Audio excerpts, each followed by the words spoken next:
cameras were rolling when it happened. Channel 7 News, CNN, even some kid with a smartphone, everyone was there to capture what should have been a routine photo opportunity at the Riverside Municipal Building.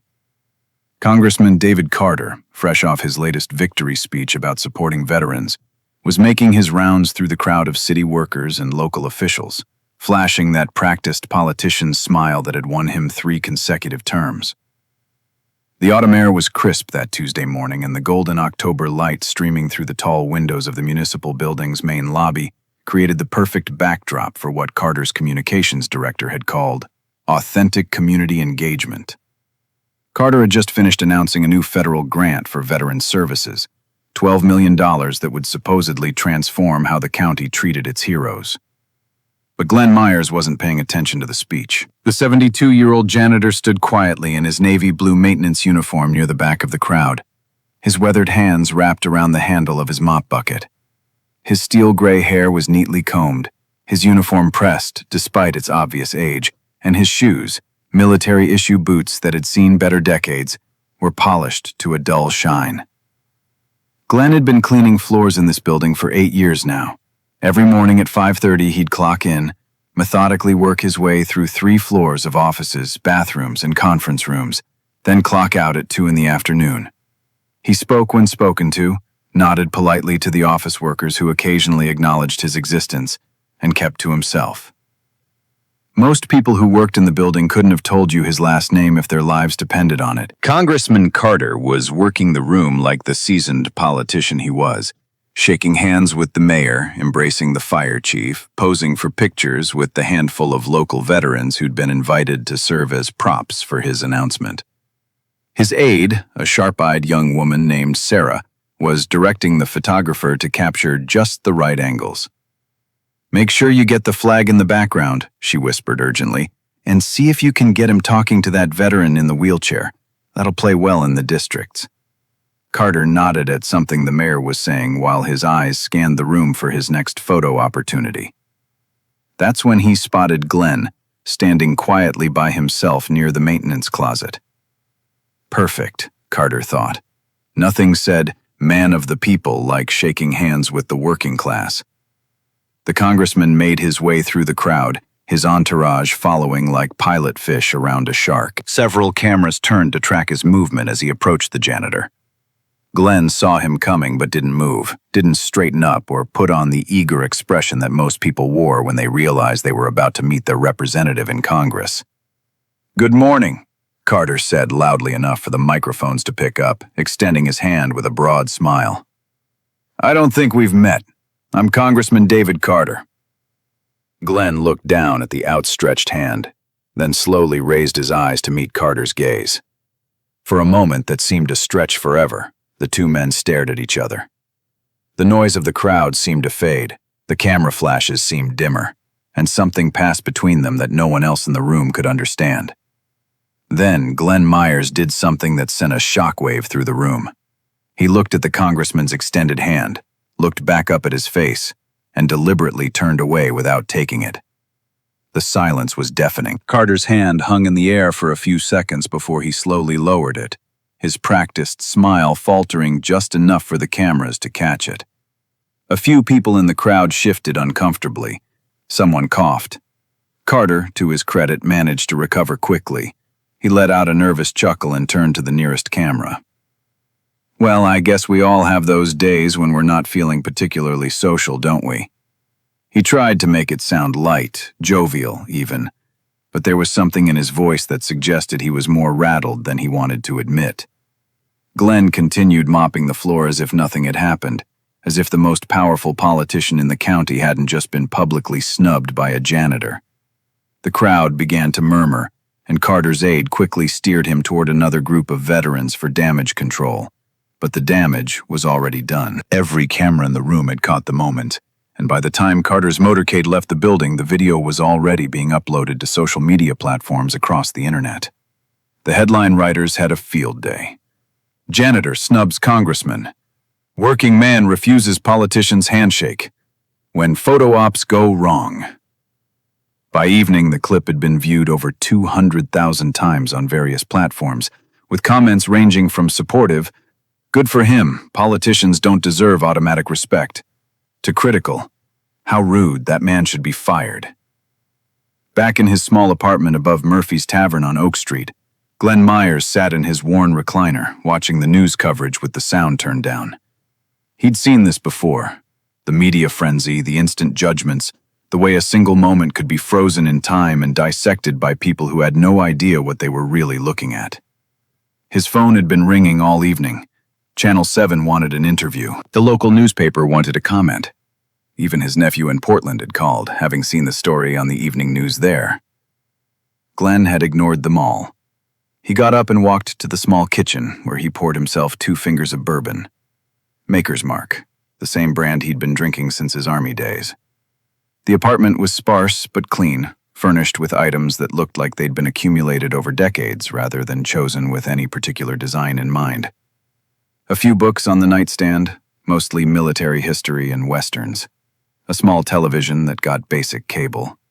A kitchen table with 2 chairs, though Glenn couldn't remember the last time he'd needed the second one.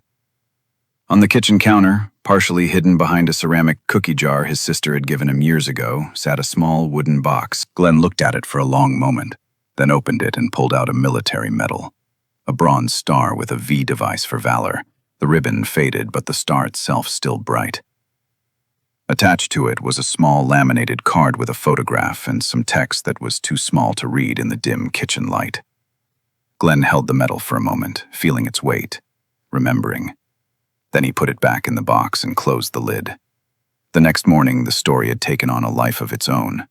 Talk radio hosts were debating whether the janitor's behavior was justified. Social media was divided between those calling Glenn a hero for standing up to a politician and those demanding he be fired for disrespecting an elected official. The building's Human Resources Department fielded dozens of calls from reporters wanting to know more about Glenn Myers, but privacy policies prevented them from sharing much beyond confirming his employment. Glenn arrived at work at his usual time, 5:30 a.m., using his keycard to enter through the employee entrance. He'd been hoping to avoid the crowd of reporters he'd seen gathering outside the main entrance, but he wasn't surprised to find someone waiting for him in the break room. Marcus Washington was the building's head of security, a role he'd taken on 6 months earlier after retiring from the Army. At 42, Marcus was built like the soldier he'd recently been. Broad shoulders, close-cropped hair, and the kind of posture that never fully adjusts to civilian life. He'd served 3 tours in Afghanistan and 1 in Iraq, and unlike many veterans, he'd been lucky enough to come home with all his limbs and most of his sanity intact. "Morning, Glenn," Marcus said, looking up from his coffee. "Hell of a thing yesterday." Glenn nodded and went to his locker, pulling out his cleaning supplies. "Yep." Marcus studied him for a moment. There was something about the old janitor that had always seemed familiar, though he'd never been able to put his finger on it. The way Glenn carried himself, maybe. The way he kept his workspace organized with military precision. The way he addressed everyone as sir or ma'am, regardless of their position. "You know," Marcus said slowly, "I've been thinking about what happened yesterday, about why you might not want to shake hands with the Congressman." Glenn's hands stilled on his mop handle, but he didn't turn around. "See, I did some tours in Afghanistan," Marcus continued. "And there was this one time, back in '04, when our forward operating base got hit hard. Real hard. We lost a lot of good people that day, but there was this one sergeant who saved my entire squad, pulled us out of a burning building under enemy fire, carried 2 of us on his back." Glenn slowly turned around, his face carefully neutral. "Never did get to properly thank that sergeant," Marcus said. "We got separated in the chaos, and by the time things settled down, he'd been transferred out. But I never forgot his face, or his name." The 2 men looked at each other across the small break room, the fluorescent lights humming overhead. "Sergeant Myers," Marcus said quietly. "Glenn Myers, 3rd Infantry Division." Glenn's jaw tightened almost imperceptibly. "I think you've got me confused with someone else, son." "Do I?" Marcus stood up, his chair scraping against the linoleum floor. "Because I've been looking at your face for 6 months, trying to figure out why you seemed so familiar. And yesterday, when you stared down that congressman like you were looking at something that left a bad taste in your mouth, it all clicked into place. Glenn turned back to his locker and began pulling out cleaning supplies. "I've never been to Afghanistan." Bullshit. The word came out harder than Marcus had intended, but he didn't apologize for it. "You saved my life, Sergeant. You saved all our lives. And you're standing here cleaning floors like none of that ever happened." Glenn slammed his locker shut with more force than necessary. When he turned around, there was something in his eyes that Marcus recognized. The look of a man who'd seen too much and carried too much for too long. "Even if I was there," Glenn said slowly, "even if I did what you think I did, it doesn't matter now. That was 20 years ago. This is now. And right now, I clean floors." "But why?" Marcus pressed. "Why hide it? You're a decorated veteran man. You should be proud of what you did." Glenn picked up his mop bucket and headed for the door. "Pride's a luxury, son. I learned that a long time ago." As Glenn left the break room, Marcus pulled out his phone and did something he'd been thinking about since yesterday. He Googled Glenn Myers, 3rd Infantry Division, Afghanistan. What he found made his blood run cold. The search results were sparse, but there was enough. A brief mention in a 2004 Army Times article about a heroic rescue during the Battle of Skin. A citation for a Bronze Star awarded to Staff Sergeant Glenn Myers for conspicuous gallantry and intrepidity in action against an armed enemy. And buried in a military history forum, a more detailed account of what had happened that day. According to the forum post, written by someone who claimed to have been there, Sergeant Myers had single-handedly held off enemy fire while evacuating wounded soldiers from a collapsed building. He'd made multiple trips into the structure, bringing out men who would have died without his intervention. The final trip, the post claimed, was to rescue a young private who'd been trapped under debris. But it was the private's name that made Marcus's hands shake as he read it. David Carter. Marcus stared at his phone screen, reading the name again and again. Congressman David Carter had been Private David Carter, 3rd Infantry Division in 2004. The same David Carter who'd been giving speeches about supporting veterans. The same David Carter who'd just tried to shake hands with the man who'd saved his life in Afghanistan. And Glenn Myers, Staff Sergeant Glenn Myers, had refused to take that hand. The question was why? Marcus spent the rest of his shift thinking about it, turning the pieces over in his mind like a puzzle that was missing crucial elements. He watched Glenn work, noting details he'd missed before. The way the old man's eyes constantly scanned his surroundings, never quite relaxed, the way he kept his back to walls when possible, the way he flinched slightly at loud noises, subtle signs of someone who'd seen combat and carried the invisible wounds that came with it. But more than that, Marcus noticed something else. Glenn wasn't just going through the motions of his job. He was watching, observing, like a man with a mission.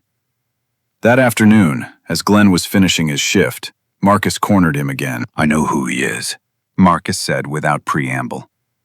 Glenn's hand tightened on his time card, but his expression didn't change. Who is?" "David Carter, the congressman. He was the private you pulled out of that building in Afghanistan. Private David Carter, serial number 456789012. Age 19. From right here in Riverside County." Glenn punched his time card and headed for the door.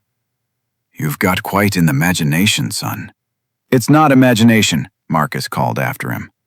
"It's right there in the records. You saved his life, and now he's a congressman giving speeches about helping veterans, while you're cleaning his supporters' floors. What the hell is going on, Sergeant?" Glenn stopped at the door, his back still turned. For a moment, Marcus thought he was going to walk away without saying anything. Then Glenn spoke, his voice so quiet Marcus almost missed it. "Sometimes," Glenn said, "saving someone's life is the biggest mistake you can make." Before Marcus could respond, Glenn was gone, leaving through the employee exit into the crisp October afternoon. That evening, Congressman Carter was in his campaign office on the other side of town, surrounded by his staff and trying to figure out how to handle the fallout from the morning's incident. The video of the handshake snub was still circulating, and while it hadn't reached the level of a full-blown scandal, it was causing enough of a stir to make his communications team nervous. "We could try to spin it as a mental health issue," suggested his campaign manager, a thin man named Roberts who looked like he subsisted entirely on coffee and antacids. "Suggest the janitor might be suffering from some kind of breakdown." "That would backfire," Sarah, his aide, countered. "Make it look like we're attacking a working-class guy." Better to just ignore it and let it blow over. Carter wasn't really listening to the strategy session. He was staring at a freeze frame of the video on his laptop screen, looking at the janitor's face. There was something about those eyes, something that nagged at him like a half-remembered dream. "Sir?" Sarah was looking at him expectantly. "What do you think?" "I want to know everything about this Glenn Myers," Carter said suddenly. "Everything. Where he came from, how long he's worked at the building, what his background is." "Sir, with respect, is that really necessary?" Roberts looked confused. "It's just some janitor having a bad day." Carter closed the laptop harder than necessary. "Just do it." That night, Carter lay awake in his suburban home, staring at the ceiling of his master bedroom. His wife, Jennifer, was asleep beside him, but he couldn't shake the feeling that something was very wrong. The janitor's face kept appearing in his mind, and with it, fragments of memories he'd spent 20 years trying to forget. Afghanistan. The heat, the fear, the sound of mortars falling like deadly rain. He'd been so young then, barely 19 and scared out of his mind. The army had seemed like a good idea when he'd enlisted, a way to pay for college, serve his country, maybe become the kind of man his father would have been proud of. But nothing had prepared him for the reality of combat, the weight of a rifle in his hands, the responsibility of keeping other soldiers alive. The details were fuzzy after all these years, softened by time and deliberate forgetting. But he remembered the explosion. He remembered the building coming down around them. He remembered being trapped, his leg pinned under debris, thinking he was going to die in a country whose name most Americans couldn't pronounce correctly. And he remembered a face appearing in the smoke and dust, a voice telling him everything was going to be all right, strong hands pulling him to safety. But that was a long time ago, and that face belonged to a different life. David Carter, the congressman, had left Private David Carter behind the day he'd gotten his honorable discharge and used his GI Bill to attend law school. He'd built a new identity, a new story, one that served him better in the world of politics and power. The thought that his past might be catching up to him sent a chill down his spine. The next morning brought new developments. A video had surfaced on YouTube, grainy footage apparently shot on a smartphone showing Congressman Carter at a veterans fundraising dinner 6 months earlier. In the video, Carter was telling a story about his military service, describing how he'd saved several fellow soldiers during a firefight in Afghanistan. "There was this building that had been hit by mortar fire," Carter's voice said from the laptop speakers as Marcus and Glenn watched in the building's security office. "Several of my men were trapped inside. I made the decision to go in after them despite the enemy fire." Glenn's face was stone as he listened to the congressman's words. "I made multiple trips into that building," Carter continued in the video. "Each time I brought out another soldier. The last one was just a kid, scared and badly hurt. But I wasn't going to leave him behind. That's not what we do." The camera work was shaky, but the audio was clear enough. Carter went on to describe the rescue in detail. Details that Marcus recognized from his own research into what had happened that day in Afghanistan. "Son of a bitch," Marcus whispered. Glenn reached over and closed the laptop. "Now you know." "He stole your story," Marcus said, still processing what he'd just heard. "He took what you did and made it his own." "He took more than that," Glenn said quietly. "He took a medal that didn't belong to him. He took credit for saving lives, and he's been using it to build his political career for 20 years. Marcus felt sick. "How do you know all this?"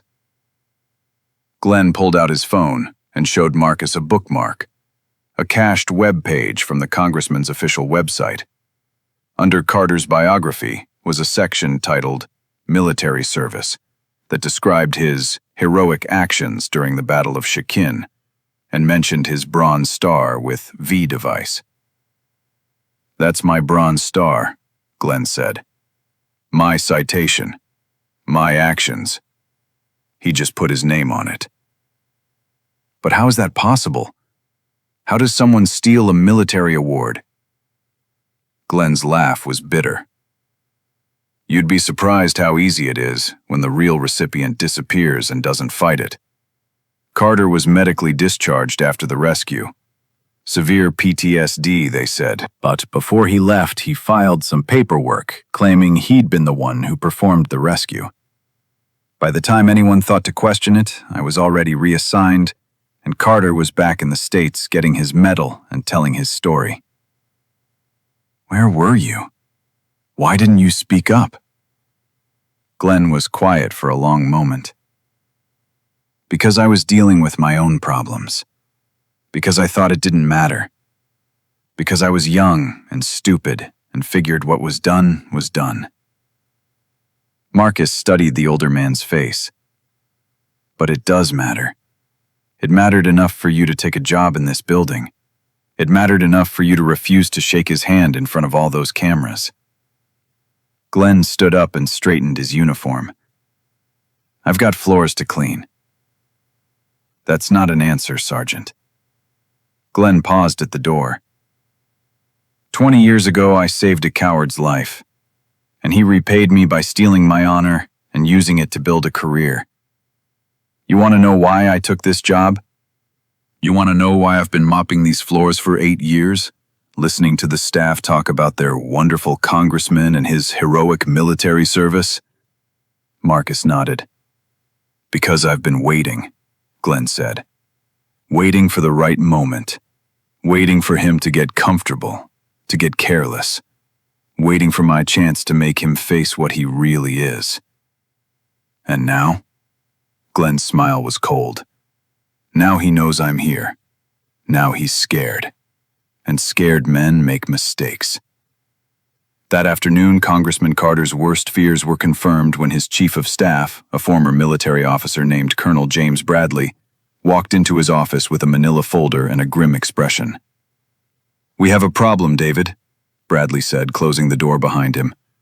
Carter looked up from the speech he'd been pretending to review. "What kind of problem?" Bradley opened the folder and spread several documents across Carter's desk. "The kind that could end your career. I did some digging into Glenn Myers like you asked. Turns out he's not just some janitor." Carter's hands trembled slightly as he picked up the first document, a copy of Glenn Myers' military service record. Staff Sergeant, 3rd Infantry Division, 3 tours in Afghanistan, Bronze Star with V device, Purple Heart, Army Commendation Medal. "Son of a bitch," Carter whispered. "It gets worse," Bradley said, pointing to another document. "This is the original citation for the Bronze Star, the rescue at Shkin, the same rescue you've been describing in your speeches for the past 20 years. Carter's face had gone pale. "Jim, I can explain." "Can you?" Bradley's voice was sharp. "Because from where I'm sitting, it looks like you've been lying about your military service for 2 decades. It looks like you stole another man's heroic actions and used them to build a political career." Carter stood up abruptly, knocking over his coffee cup. The brown liquid spread across his desk, soaking into the papers. "It wasn't like that. You don't understand what it was like over there, the confusion, the chaos. Things got mixed up in the paperwork." "Mixed up?" Bradley grabbed a paper towel and began sopping up the coffee. "David, this isn't a clerical error. This is stolen valor. This is a federal crime." "What do you want me to do?" Carter's voice was rising, panic creeping in. "It was 20 years ago. I was just a kid. I was confused, traumatized." "You were traumatized?" Bradley slammed his hand down on the desk. "What about the man who actually performed the rescue? The man who's been cleaning floors while you've been giving speeches about your heroism?" Carter slumped back into his chair, his political facade finally cracking. "I never meant for it to go this far. It started as just, I don't know, embellishing a little, making myself sound better when I got back home. And then when I decided to run for office, the story became part of my biography. By then it was too late to change it." Bradley shook his head in disgust. Do you have any idea what this will do if it comes out? To your career, to your family, to the party? It won't come out, Carter said desperately. It's been 20 years. Who's going to believe some janitor over a sitting congressman? A janitor with a bronze star and documented proof of his service, Bradley reminded him. A janitor who refused to shake your hand on live television for reasons that are about to become very clear to anyone who cares to look. Carter put his head in his hands. What do I do, Jim? Bradley looked at him for a long moment, his expression unreadable. You have two choices. You can get ahead of this, come clean, admit your mistakes, take responsibility. Or you can wait for it to come out on someone else's terms and watch your entire life implode. I can't admit to stolen valor, Carter said. It would be career suicide. It's going to be career suicide anyway, Bradley replied. The only question is whether you control the narrative or whether Glenn Myers does. Meanwhile, across town, in his small apartment, Glenn Myers was having his own conversation. He'd invited Marcus over for dinner, the first time in 8 years that Glenn had entertained a guest. The apartment was tidier than usual, and Glenn had even broken out a bottle of wine he'd been saving for a special occasion.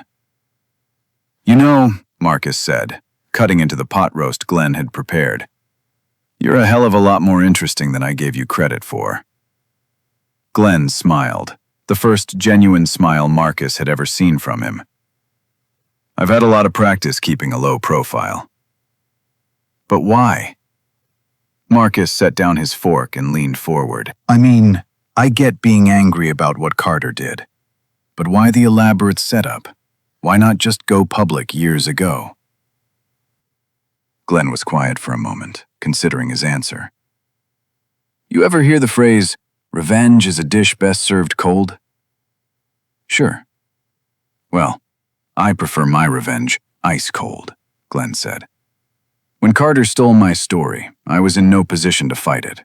I was dealing with my own trauma, my own problems. I was a mess, Marcus. PTSD, drinking, anger. If I'd tried to go public then, who would have believed me? A broken-down sergeant with a drinking problem versus a clean-cut young veteran with a compelling story? Marcus nodded slowly. So you waited.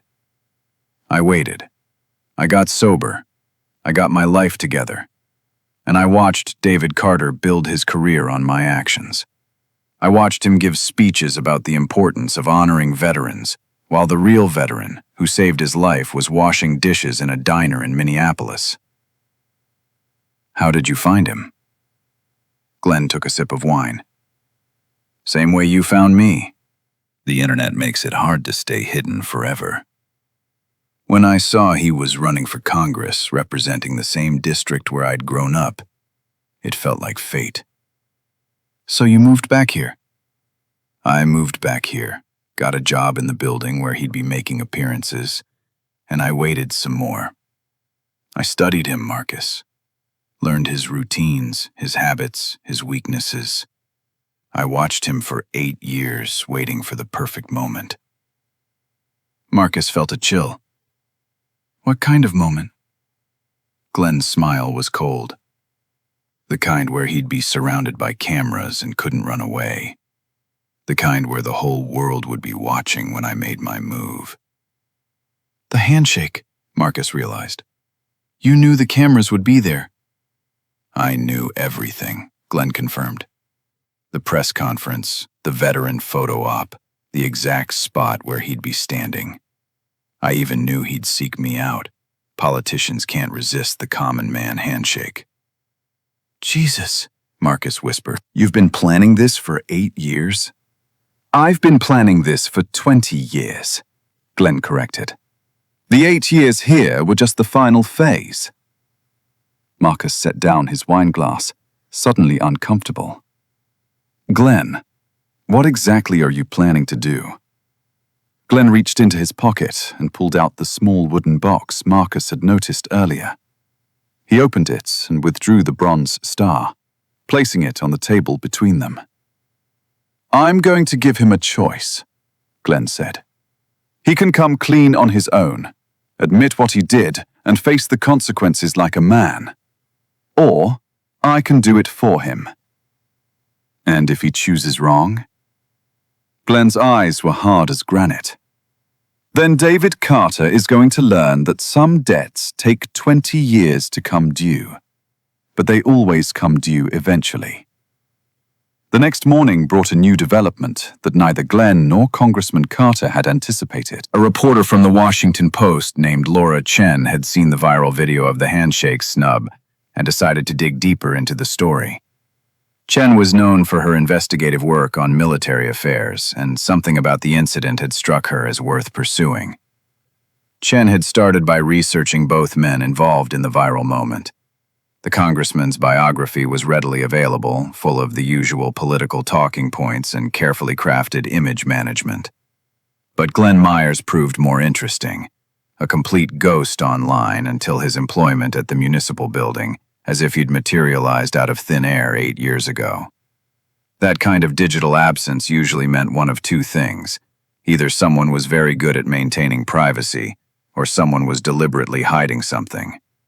Chen had encountered enough of both types in her reporting career to recognize the difference. She'd reached out to military contacts, pulling strings and calling in favors to access service records that weren't readily available to the public. What she'd found had made her cancel her weekend plans and book the first flight to Riverside. Now, sitting in the parking lot of the municipal building at 5:15 a.m. on a Friday morning, Chen was waiting for her target to arrive. She'd learned that Glenn Myers was punctual to a fault, arriving exactly 15 minutes before his shift started every day. When Glenn's battered Honda Civic pulled into the employee lot, Chen got out of her rental car and approached him. "Mr. Myers, I'm Laura Chen from the Washington Post. I was wondering if I could ask you a few questions." Glenn looked at her for a moment, taking in the press credentials around her neck and the recording device in her hand.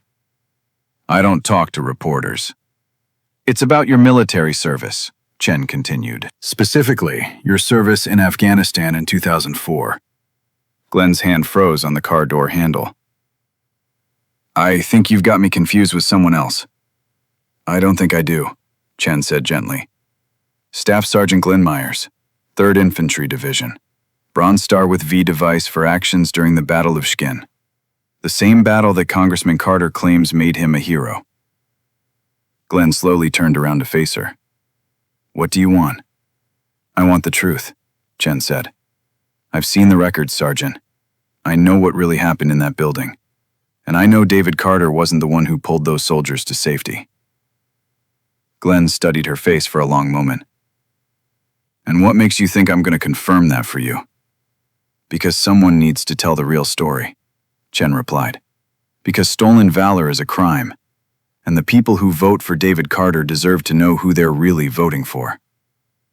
Glenn was quiet for a long moment, considering. Then he glanced around the parking lot, making sure they weren't being observed. "Not here," he said finally, "and not now. If you want to talk, meet me at Murphy's Tavern on Oak Street tonight at 8. Come alone." Chen nodded. "I'll be there." As Glenn walked toward the building, Chen pulled out her phone and made a call. "It's me," she said when the line connected. "I think I've got something big." By the time Glenn clocked in that morning, the wheels were already in motion for events that would change everything. But he didn't know that yet. He went about his routine as he had every day for 8 years, methodically, precisely, with the patience of a man who'd learned to wait for exactly the right moment. That moment was coming sooner than he'd planned. Congressman Carter, meanwhile, was having the worst morning of his political career.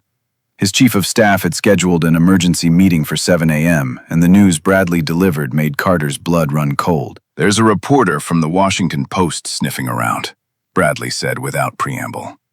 "Laura Chen. She specializes in military affairs, and she's been asking questions about your service record." Carter felt his stomach drop. "What kind of questions?"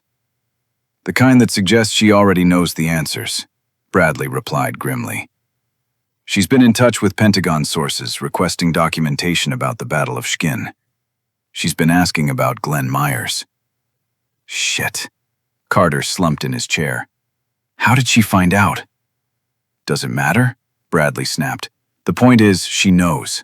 And if Laura Chen knows, it's only a matter of time before the whole world knows.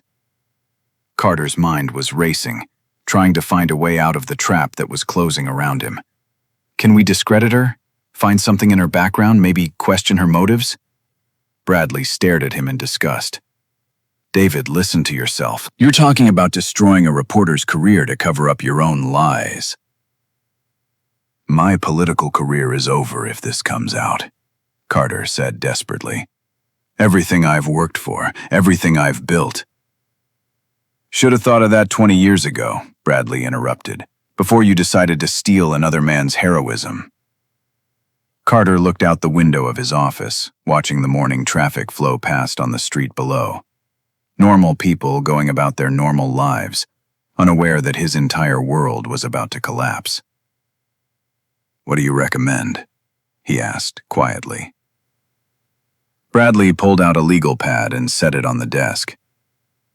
You're going to write a statement, a full confession. You're going to admit to the stolen valor, apologize to Glenn Myers and every veteran you've dishonored, and you're going to resign from Congress. Jim, that's the deal, Bradley said firmly. You do this on your terms, with some dignity intact, or you wait for Laura Chen to destroy you publicly. Your choice. Carter stared at the blank legal pad, seeing his entire future crumbling like the building in Afghanistan where this had all started. How long do I have? He asked. Not long, Bradley replied. Chen's in town. She's probably talking to Myers as we speak.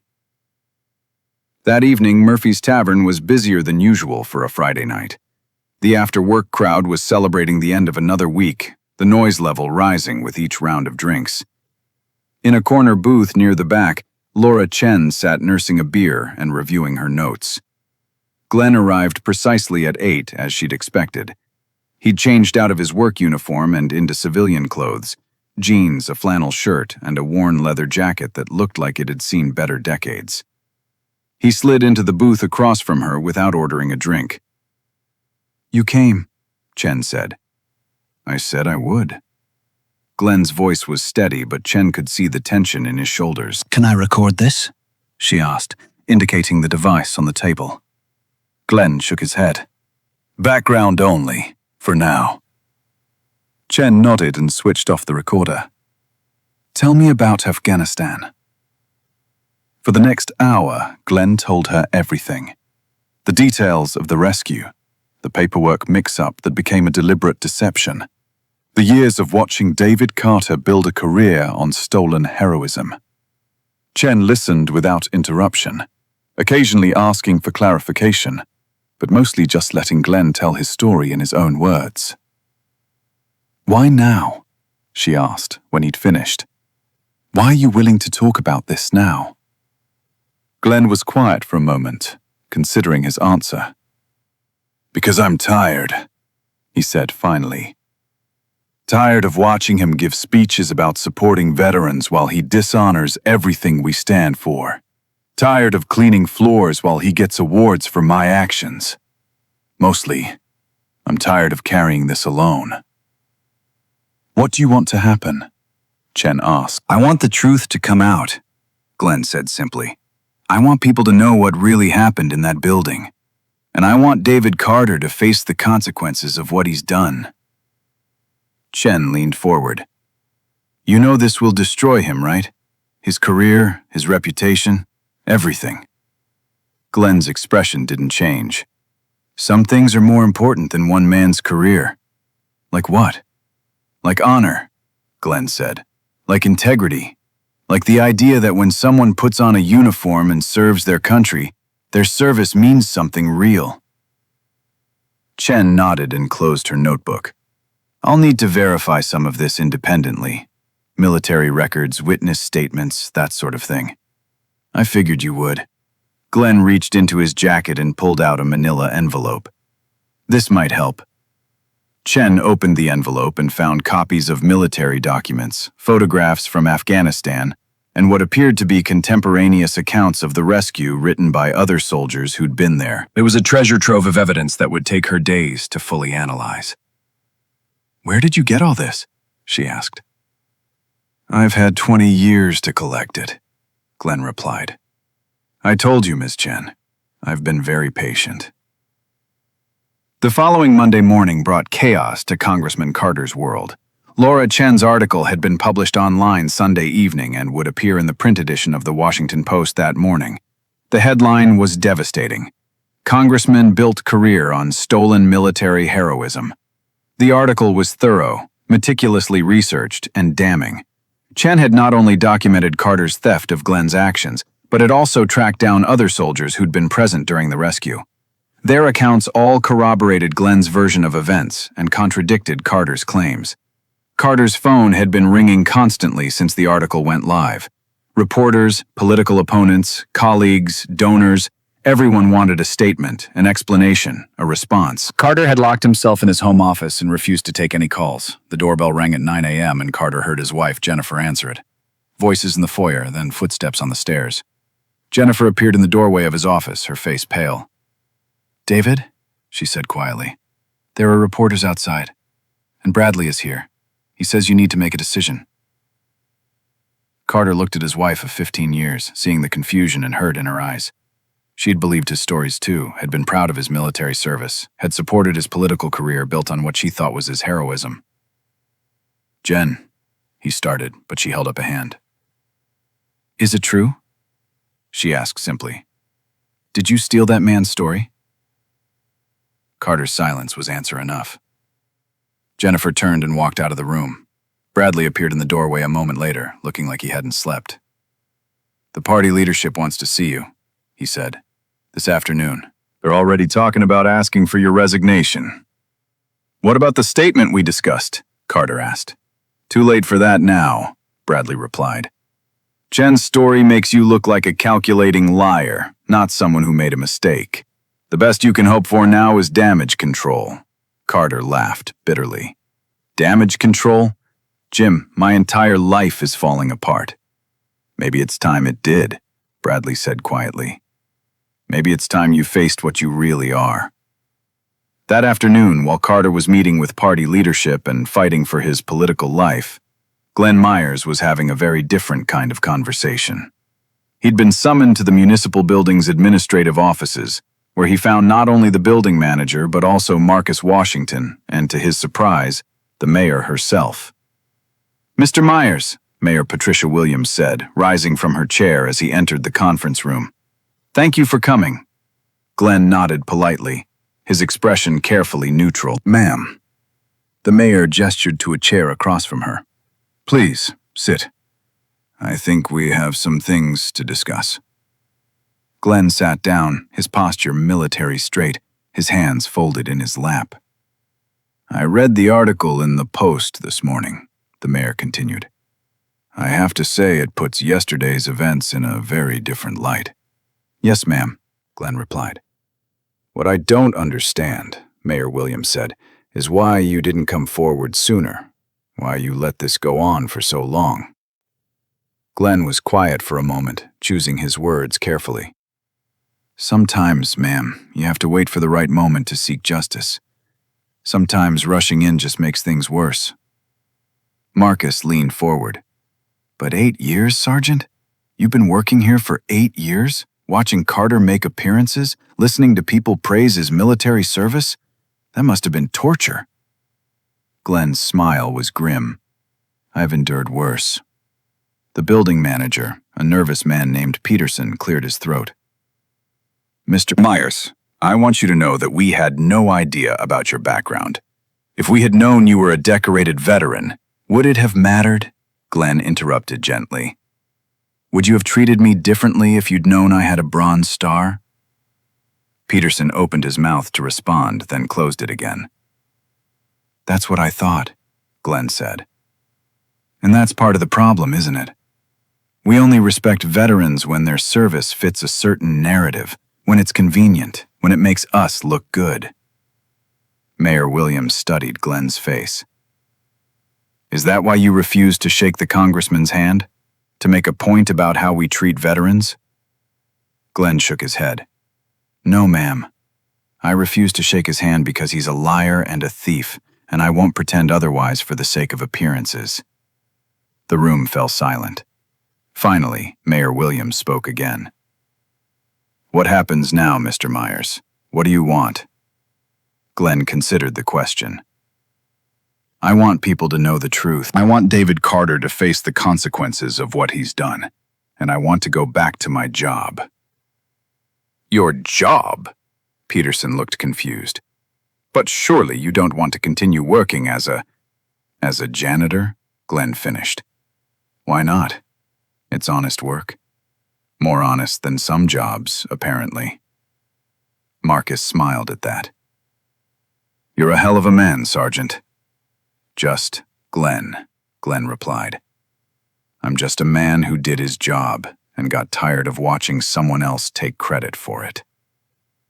By evening, the story had exploded across every major news outlet in the country.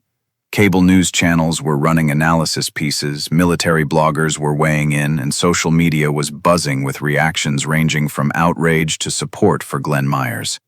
Carter's office had released a statement denying the allegations and claiming the Washington Post article was a politically motivated attack based on unreliable sources. But the evidence was overwhelming, and few people were buying Carter's denials. Glenn watched the coverage from his apartment, eating a simple dinner and drinking a beer. His phone had been ringing all day, reporters wanting interviews, veterans organizations wanting to honor him, even a few Hollywood agents talking about movie rights. He'd ignored them all. Around 10 p.m., there was a knock at his door. Glenn looked through the peephole and saw Marcus standing in the hallway, holding a six-pack of beer. "Thought you might want some company," Marcus said when Glenn opened the door. Glenn stepped aside to let him in. "Figured you'd be tired of talking to me by now." Marcus handed him a beer and settled into the chair across from Glenn's recliner. "Are you kidding? This is the most interesting thing that's happened to me since I got out of the Army." They drank in comfortable silence for a while, watching the news coverage with the sound turned down. "Can I ask you something?" Marcus said eventually. "Shoot." "That last day in Afghanistan, when you pulled Carter out of that building, did you know then what kind of man he was?" Glenn thought about the question. "No," he said finally. "All I saw was a scared kid who needed help. That's all any of us were over there. Scared kids trying to do our jobs and get home alive." "So when did you find out he'd stolen your story?" "About 5 years after I got back," Glenn replied. "I was in a bar in Minneapolis, watching the news, and there he was. David Carter, war hero, running for city council. Telling my story like it was his own." "What did you do?" Glenn smiled grimly. "I ordered another drink and started planning." Marcus shook his head in amazement. 15 years of planning. That's dedication. "That's patience," Glenn corrected. "The Army taught me a lot of things, but the most important was knowing when to wait and when to strike. And now you've struck." "Now I've struck," Glenn agreed. The next morning brought the news that everyone had been expecting. Congressman David Carter had announced his resignation from Congress, effective immediately. His statement was brief and carefully worded, acknowledging mistakes in how I represented my military service, while stopping short of admitting outright theft. Glenn read the statement online while eating breakfast, noting the carefully parsed language that Carter's lawyers had undoubtedly crafted. Even in defeat, the man couldn't bring himself to tell the complete truth. But it didn't matter. The truth was out now, and Carter's political career was over. The man who had built his success on stolen heroism would spend the rest of his life known as a fraud. Glenn's phone rang as he was finishing his coffee. The caller ID showed a number he didn't recognize, but something made him answer it. "Mr. Myers?" The voice was unfamiliar, older, with a slight Southern accent. "Yes?" "This is Colonel William Carter, United States Army, retired. I believe you knew my son." Glenn's grip tightened on the phone. David Carter's father. "Sir," Glenn said carefully. "I read about what happened," Colonel Carter continued. "What my son did. I wanted to call and apologize, soldier to soldier. Glenn was quiet for a moment, not sure how to respond. There's no need for that, sir, he said finally. Yes, there is, Colonel Carter insisted. My son dishonored not just you, but every man and woman who's ever worn the uniform. He dishonored me, and he dishonored the memory of his grandfather who died at Normandy. Glenn heard the pain in the older man's voice and felt an unexpected stab of sympathy. He was young, sir, Glenn said. Young and scared. We all were. That's no excuse for what he did afterward, Colonel Carter replied. Taking credit for your actions, building a career on your heroism, that's not the man I raised him to be. They talked for a few more minutes, two old soldiers trying to make sense of how honor could be so easily discarded and so difficult to reclaim. When the call ended, Glenn sat in his kitchen for a long time thinking about fathers and sons and the weight of expectations. The doorbell rang at noon. Glenn opened it to find a young woman in her 20s standing on his doorstep, holding a manila envelope and looking nervous. Mr. Myers? I'm Sarah Chen, Laura's sister. She asked me to bring you this. Glenn took the envelope and opened it. Inside was a handwritten note from the reporter, along with what appeared to be a check. Mr. Myers, the note read, my editor has authorized me to offer you payment for an exclusive follow-up interview. The amount is substantial, enough to change your life if you want it to. But I wanted you to know that there are no strings attached. You've given me enough for a dozen stories already. This is just us trying to do right by someone who's been wronged for too long. Thank you for trusting me with your story. Laura. Glenn looked at the check and whistled softly. It was indeed substantial, more money than he'd make in 5 years of cleaning floors. She said to tell you there's no pressure, Sarah added. If you want to do the interview, call her. If not, keep the check anyway. She says you've earned it. After Sarah left, Glenn sat at his kitchen table staring at the check. For 20 years, he'd lived modestly, worked simple jobs, asked for nothing from anyone. Now, suddenly, he had options he'd never imagined. He could quit his job at the municipal building. He could travel, maybe see some of the world beyond the few countries the army had sent him to. He could buy a better apartment, a reliable car, some of the comforts he'd done without for so long. But as he thought about it, Glenn realized he didn't want any of those things. He'd learned a long time ago that happiness didn't come from money or comfort or recognition. It came from knowing you'd done the right thing, regardless of whether anyone was watching. He folded the check and put it in the wooden box with his bronze star. Maybe someday he'd find a use for it. Maybe he'd donate it to a veterans charity or use it to help other soldiers who'd been forgotten by the system. But for now, he had floors to clean. That afternoon, Glenn returned to work for the first time since the story had broken. He'd expected it to be different. The stares, the whispers, the way people looked at him now that they knew who he really was. But as he walked through the municipal building, pushing his cart and methodically working his way through the same routine he'd followed for 8 years, something had indeed changed. People who had never acknowledged his existence were nodding respectfully as he passed. Office workers who had treated him as part of the furniture were saying good morning and thank you for your service. It should have felt good. It should have felt like vindication. Instead, it made Glenn sad. Marcus found him that afternoon, cleaning the bathroom on the second floor. How does it feel? Marcus asked. How does what feel? Being seen, Marcus said. Being acknowledged for who you really are. Glenn continued scrubbing the sink, considering the question. You know what I've learned in all this? What? Most people don't really see veterans at all, Glenn said. They see symbols. They see stories they can feel good about. They see heroes when it's convenient and ignore us when it's not. Marcus leaned against the doorframe. That's pretty cynical. Is it? Glenn straightened up and looked at him. Yesterday I was invisible. A janitor they could walk past without thinking about. Today I'm a hero they want to shake hands with and thank for my service. But I'm the same person I was yesterday.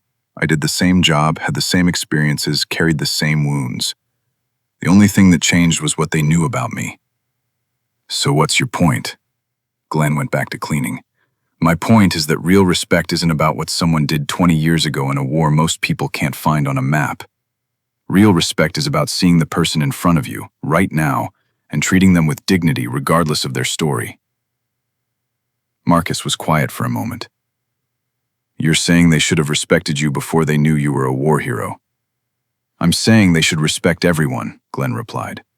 The guy who cleans their offices, the woman who serves their coffee, the kid who bags their groceries. Not because of what they might have done in some other life, but because they're human beings doing honest work. That evening, as Glenn was finishing his shift, he received an unexpected visitor. Mayor Williams appeared in the hallway where he was mopping, looking uncharacteristically informal in jeans and a sweater. "Mr. Myers," she said, "do you have a moment?" Glenn stopped mopping and looked at her. "Of course, ma'am." "I wanted to apologize," she said without preamble. "For what?" "For not seeing you," she said. "For 8 years you've worked in this building, and I never once stopped to think about who you were or what your story might be. I treated you like furniture." Glenn studied her face, seeing genuine remorse there. "You treated me like an employee, ma'am. There's nothing wrong with that." "Yes, there is," she insisted. "There's everything wrong with that. You served your country with distinction, and then you came home and took an honest job and did it well for 8 years. You deserved better than to be invisible." Glenn was quiet for a moment. "Ma'am, with respect, I didn't serve my country so people would treat me special afterward. I served because it was my job. Same reason I clean floors now. Some jobs just need doing." Mayor Williams smiled at that. "You know, the city council is meeting tomorrow night to formally recognize your service. We want to present you with a key to the city, maybe name a street after you." Glenn shook his head. "That's very kind, but no thank you." "No?" "No, ma'am, I appreciate the thought, but that's not what this was about." "Then what was it about?" Glenn thought about the question. "It was about truth," he said finally. "It was about making sure the real story got told. But it was never about glory or recognition." Mayor Williams studied his face. "Then what do you want, Mr. Myers? How can we honor what you've done?" Glenn resumed mopping, thinking about her question. "You want to honor me? Honor all the veterans who come through that front door? Not just the ones with medals and war stories, but the ones who are struggling, the ones who are homeless, the ones who came home broken and are trying to put their lives back together. We do have veterans services. You have programs," Glenn interrupted gently.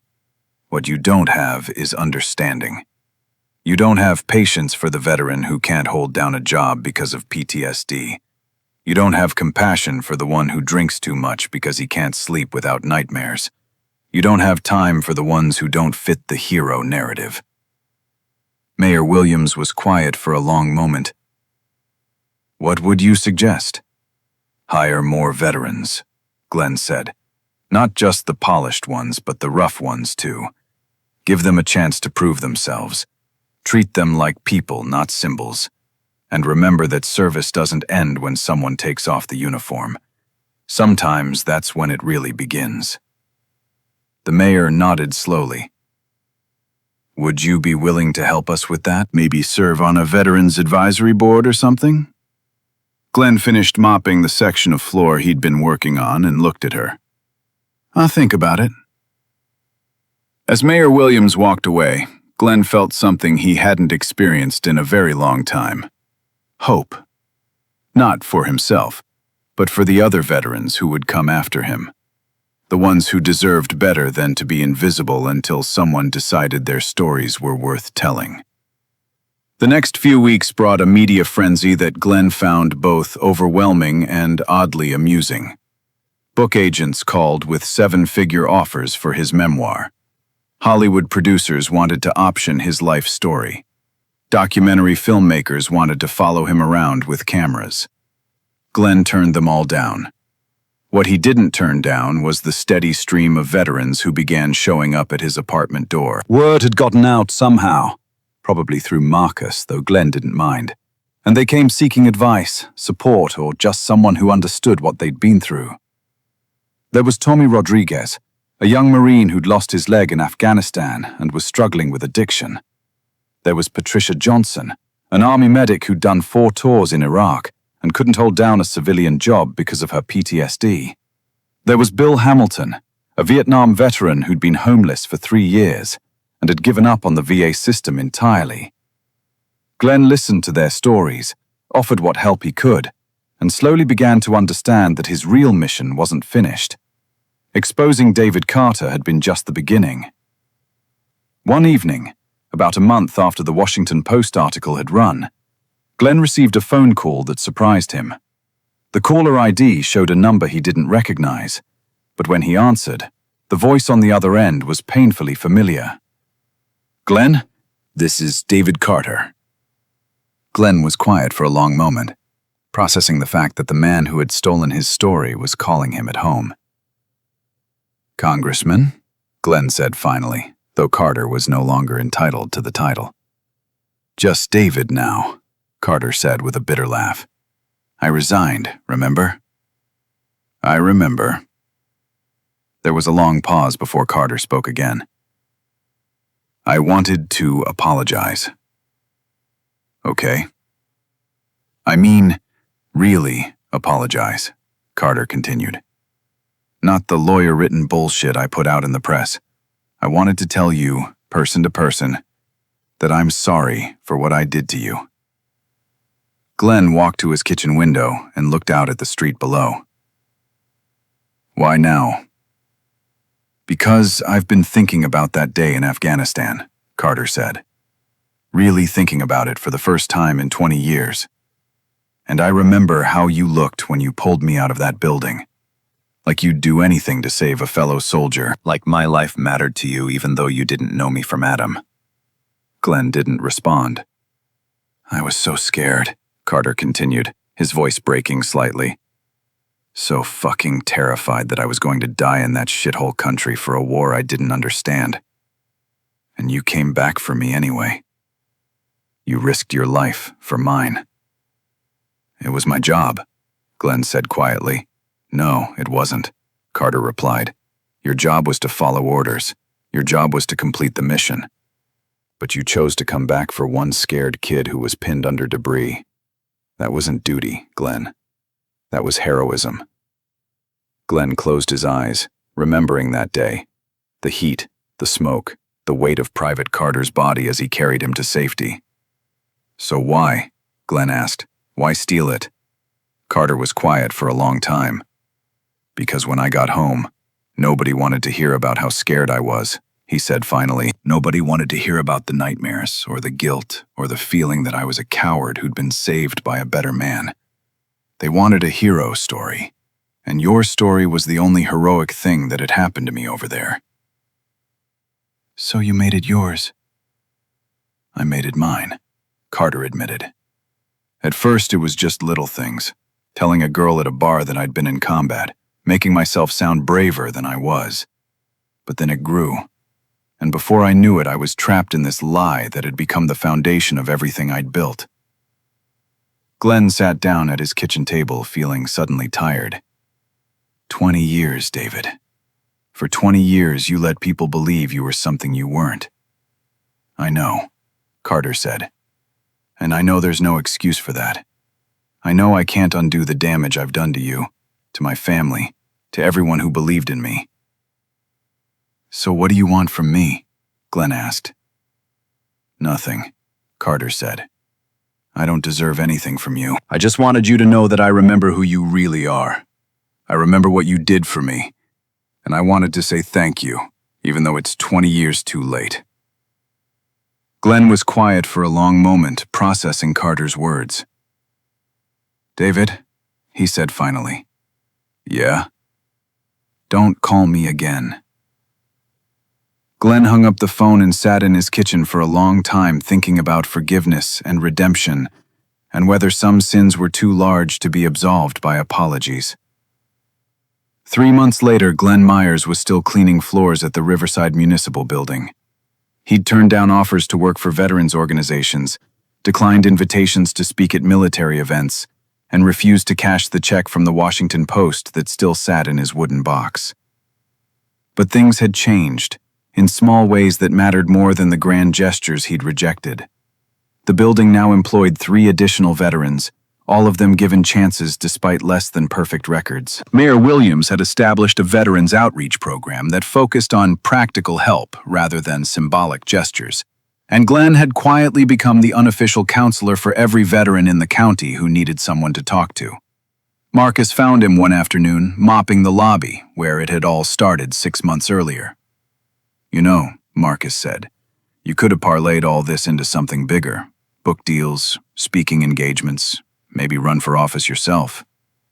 Glenn continued mopping, his movements methodical and precise. "Why would I want to do that?"